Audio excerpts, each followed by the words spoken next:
Okay, Alexander, let's talk about Syria and the elections.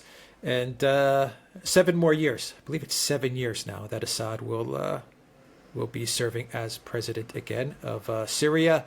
Okay, I'm sure you're going to want to address much of the media and the world leader criticisms of this election, saying that it was a false election, a fake election. Assad is a dictator. We got all of that, and we're going to continue to get all of that. Absolutely. But I still believe that even if the results weren't what they were registered to be, Assad still would have won. Still would have won, even if you had 1 million international observers and they counted every single vote meticulously. Assad still would have won the elections. I think without a doubt he is the most popular and the most capable person to lead Syria. What do you make of these election results going forward for the country of Syria? I agree with you completely. I mean, as far as the Syrians are concerned, their country has been in a state of war now continuously since 2011, 2012. And that's not just an internal war. It's not even primarily an internal war. It is a war where many Syrians believe that countries around the world, the United States and its allies, especially when Obama was around, but Turkey, the Gulf states, all of these countries, Israel, have all been in conflict with Syria and have tried to overthrow the Syrian government, which is, as far as they see, has attempted to preserve an independent line and has supported very violent, militant Islamist movements within Syria, some of which in other countries in the West would unquestionably be considered terrorist organizations. I mean, Al-Qaeda and ISIS, indisputably, they are terrorist organizations. So what Syrians do is they rally to the person who has, throughout this long war, upheld Syria's statehood, upheld Syria's independence, and who promises Syrians order and a return to normality. And that is what Assad, for the great majority, the overwhelming majority of people in Syria, has come to symbolize. Now, I think that goes along with a great deal of understanding about the fact that, Assad is not perhaps, the unblemished Democrat that some of his fans would like or pretend him to be. I've no doubt that he's a tough, ruthless person. But the fact is, as far as Syrians are concerned, they almost certainly feel that the fact that he's tough and ruthless is an asset. It has enabled him to hold Syria together and to lead it through. And that is what he's managed. And that's why they are absolutely prepared to vote for him, and why there is really no sign of anybody else. I mean, I can't think of anybody who would be able to challenge him head to head in an election. I mean, there are all sorts of Syrian oppositionists all around the world, in Europe, in the United States, in you name it. I can't think of one who in an election against Assad would come anywhere close to winning. And frankly, I don't think anybody else does.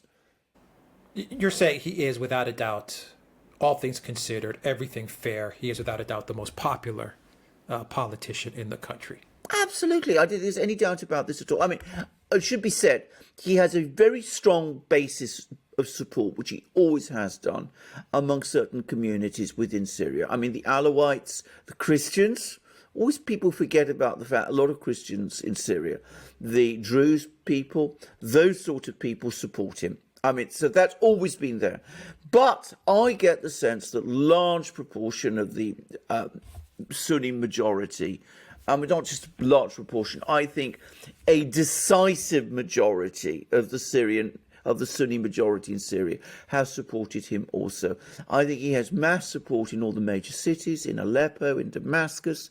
The people of Aleppo endured that long siege and did so despite the fact that they were surrounded on all sides, but they still remained loyal to Assad and to the Syrian government.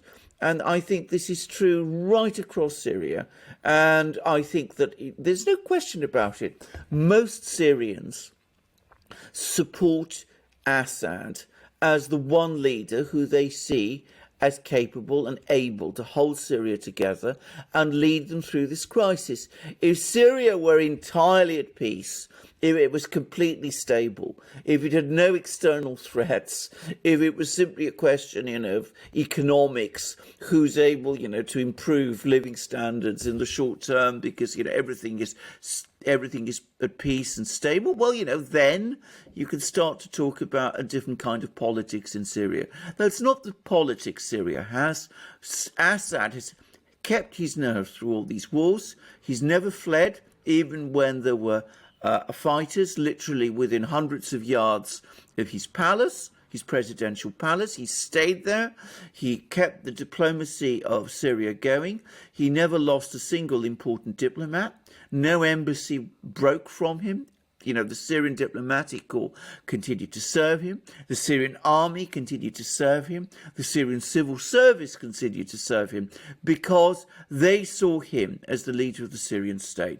And it held together as a result, partly because of the strong leadership that he gave. Now, you can criticize him all you want. You can talk about how tough he is. You can call him a dictator. You can call him anything you like. But that is the indisputable reality. He was the man who led Syria through, and that's why Syrians support him now. That's an excellent point. A lot of people don't understand the amount of pressure that was put on Assad and his government. Incredible amount of pressure to destroy Syria and to overthrow his government. And you're exactly right. He stood there and he took it all, and he kept the diplomacy going, and he kept the engagement going primarily with Russia and Iran, so that he could eventually turn the tide of the attack that was being waged against him.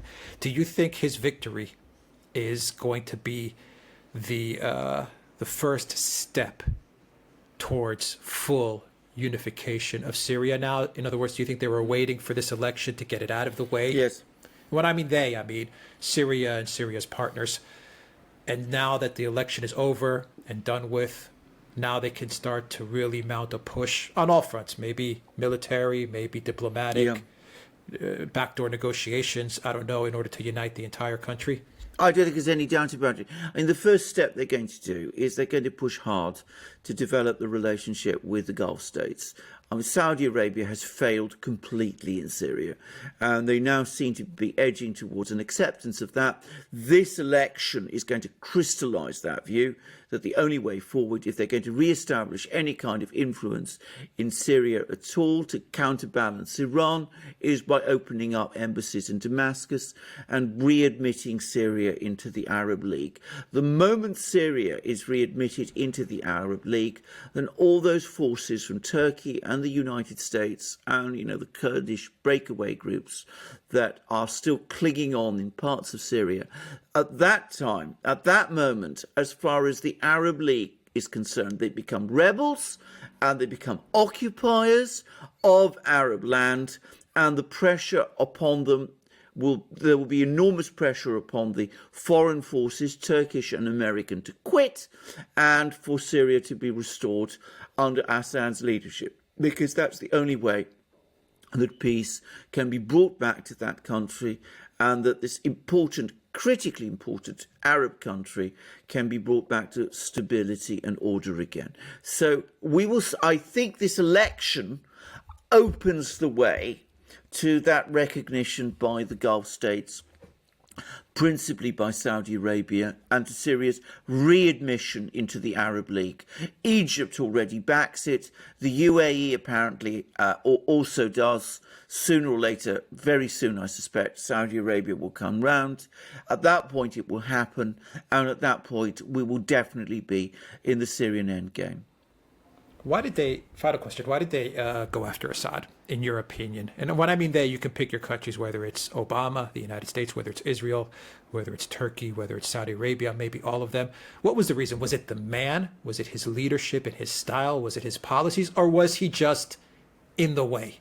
He just didn't want to play ball, and he was in the way, and so we're going to demonize him, brand him a dictator, and we're either going to destroy you if you don't get out of the way. So, here you go. You have to look back again to Obama's time. I mean, Obama has left all kinds of problems in his wake, and the Syrian war absolutely is one of them. If you go back to Obama's time, you remember there was that phenomenon called the Arab Spring, which at the time looked very spontaneous, but now people are increasingly questioning whether it really was very spontaneous.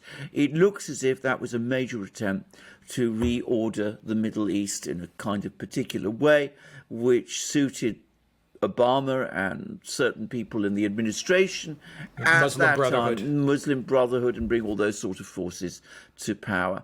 Now, quite what the agenda was, we never will completely know, at least not at the moment, because to be straightforward about it, these plans never really came to fruition. But that Assad stood in the way, and also he wasn't prepared to break with the allies that he had. He wasn't prepared to break with Iran. He wasn't prepared to agree to have pipelines and gas pipelines pushed through Syria. He wasn't prepared to subordinate himself to the US. So he stood in the way. He stood in the way of that great restructuring of the Middle East, and he was also seen by some people as a geopolitical obstacle. So there was this enormous attempt to overthrow him, and it failed. And it failed ultimately, not because of the Russians, not because of the Iranians. It was because he stood his ground and he held Syria together. And that eventually convinced both the Iranians and the Russians that he was worth backing. Do you think Biden's going to have another go at regime change in Syria, or you think as time goes on he's starting to cool down to my own view is that when they came in, the new administration absolutely had every intention of restarting the situation in Syria. Their very first step was to tighten the sanctions that were left over from the US, from the previous administration. So I think they were fully intending to reignite the war in Syria and to push for regime change there. But things have turned out otherwise. Firstly, the Saudis have proved increasingly unwilling to play this game any longer because from their point of view, they have all kinds of reasons to distrust the new administration anyway. That's one. And the second was that the attempt to tighten up the sanctions, as I discussed in a video I did for my own channel, ultimately failed because the Russians broke the sanctions. I mean, they started sending oil, or at least they started escorting Iranian tankers with oil to Syria, and they started to supply food to Syria. And so instead of the situation spiraling out of control and fighting intensifying, it instead began to stabilize, which strengthened the perspective of other Arab governments that reconciliation with Assad was what was needed. So I think in the end, a new administration is gradually edging very, very slowly and very, very reluctantly towards a retreat because they're not really being left with any option. As I come back to what I said, if Syria reestablishes relations with Saudi Arabia and if Syria is readmitted into the Arab League, then the US forces in northeast Syria and in Al-Tanf, near the Jordanian border, will find their positions becoming untenable. And on top of that, if US forces are forced to leave Iraq, which is starting to look increasingly likely, then it will become a logistical nightmare to keep those forces there anyway. At that point, they will be pulled out and the war will be over. All right, guys, look for us on Odyssey, on BitChute, and on SuperU. And also look for us on our locals community page. You'll find all those links down below. And go to the Duran shop, 10% off all merchandise. Use the code REALNEWS. Take care.